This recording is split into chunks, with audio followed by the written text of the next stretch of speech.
Mega Draco Z sera dans Pokémon Zeta. Avec l'annonce du retour de la Méga Évolution dans Pokémon Zeta, Game Freak nous a uniquement montré des images de Méga Évolution que l'on connaissait déjà. Et si on imaginait quel nouveau Pokémon pourrait en bénéficier? Méga Panda Barbare. Au vu des images du trailer, je suis sûr qu'on aura une Méga Évolution pour Panda Barbare. Et ce sera sans doute le Pokémon principal de Musca, le garde de corps. Sachant qu'il porte un chignon à l'effigie de Pandespiègle et Laporeille, qui, on le rappelle, a déjà une méga évolution, je suis sûr à 100% qu'il sera présent en tant que son Pokémon principal. Méga Nemelios. Je suis sûr qu'il sera dans le jeu également, car il s'agit d'un Pokémon iconique et un des Pokémon principaux de l'antagoniste de la 6ème génération, Lysandre.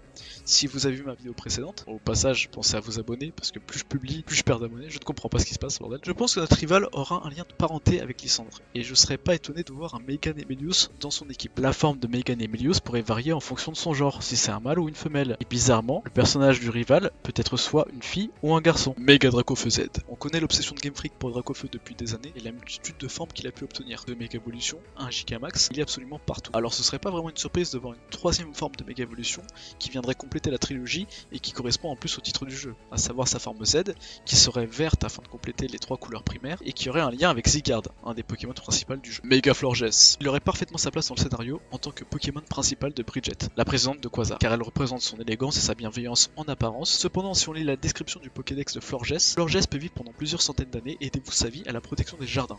Il vit dans des jardins fleuris et contrôle les fleurs qu'il fait pousser.